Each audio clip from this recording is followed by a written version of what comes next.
हरिओम।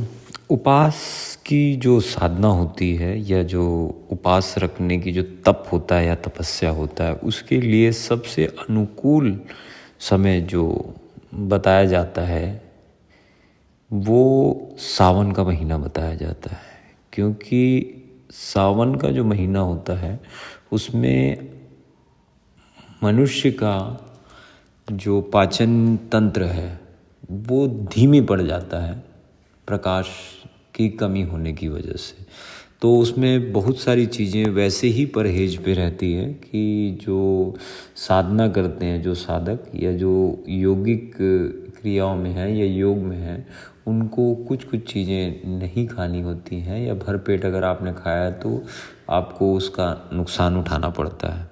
अगर इस स्थिति को अगर हम देखते हैं कि आप को ज़्यादा खाना नुकसान पहुंचा सकता है, तो ये प्राकृतिक रूप से देखा जाता है कि तो फिर इसको साधना के रूप से देख के या साधना के रूप से करते हैं योगी। तो इसमें होता ये है कि आप एक तो पहले अगर आप इसकी साधना कर रहे हैं व्रत की या सावन में अगर साधना करने की अगर आपकी कामना है या इच्छा है, तो आप अपने गुरु के पास रह के या गुरु के निरीक्षण में आप अगर ये करेंगे तो ज़्यादा अच्छा रहेगा।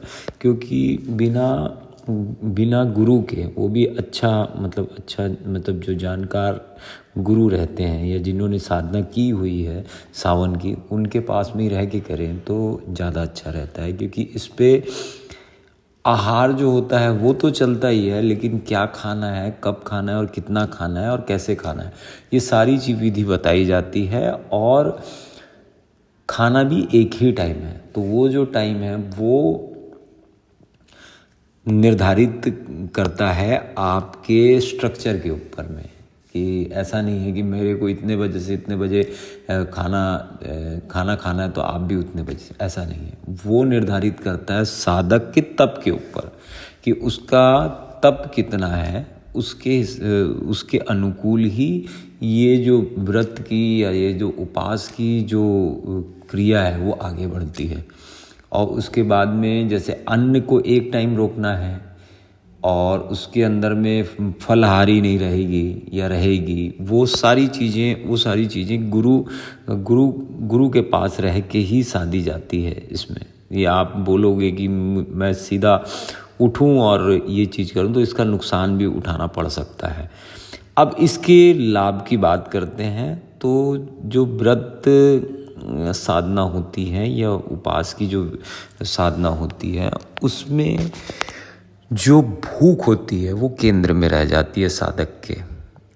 तो आपने एक तरफ जब आहार देना बंद किए अपने शरीर को, तो आपका जो शरीर है जो आहार को निरंतर पचाने में लगा हुआ था, वो क्रिया रुकती है। तो जैसे ही वो क्रिया रुकेगी तो एक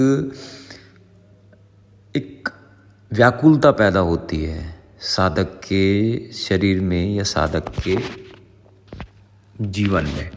तो जैसे ही जो व्याकुलता जो पैदा होती है साधक के जीवन में या साधक के शरीर के अंदर में, वो एकाग्रचित्त स्थिति को घटित करते जाती है, एकाग्रता घटित करते जाती है। क्योंकि भूखे रहने की वजह से या उपास को साधने की वजह से जो बाहर की जो इंद्रियां हैं उस पे ना देखते हुए वो अंदर की ओर ही शांत रहने की कोशिश करता है, कि भूख को देखने की या जो भूख की वजह से जो व्याकुलता पैदा हो रही है उसको देखने की या उसको समझने की कोशिश करता रहता है निरंतर।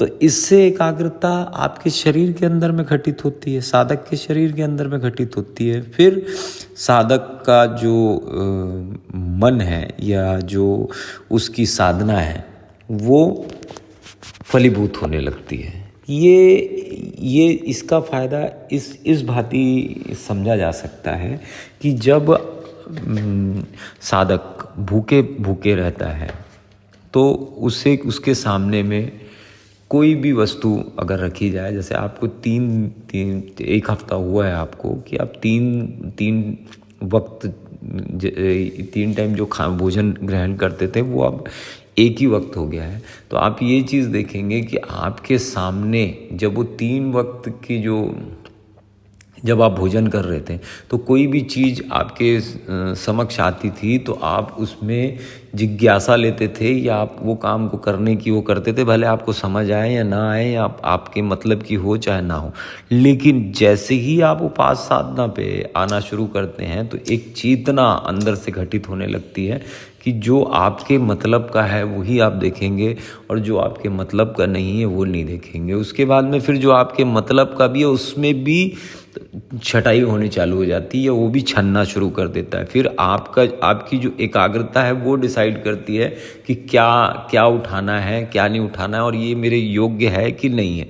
ये स्पष्टता आप सिर्फ और सिर्फ भूखे रहने से साधते हो लेकिन मैंने आपको पहले ही बताया कि वो साधना ऐसा नहीं है कि आप उठे और व्रत रखना शुरू कर दिए और अपने आहार को रोक दिए। बिना गुरु के इसका अभ्यास ना करें, क्योंकि बिना गुरु के अगर आपने इसका अभ्यास किया तो इसके दुखद परिणाम भी आ सकते हैं, जो आपके चेतना को तो छोड़िए, लेकिन जो चेतना को तो छोड़िए, आपके शरीर में बढ़ाना आपके शरीर को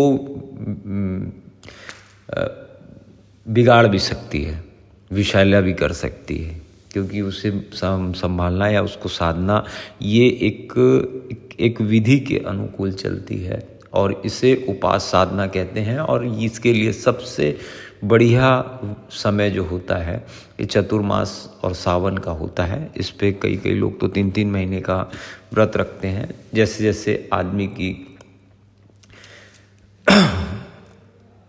इच्छा हो या जैसे जैसे आदमी का सामर्थ्य हो वैसे वैसे तपस्या चलती है। हरिओम। मैं योगाचार्य शिवाय, doctor in naturopathy and yoga science. Her her Mahadev.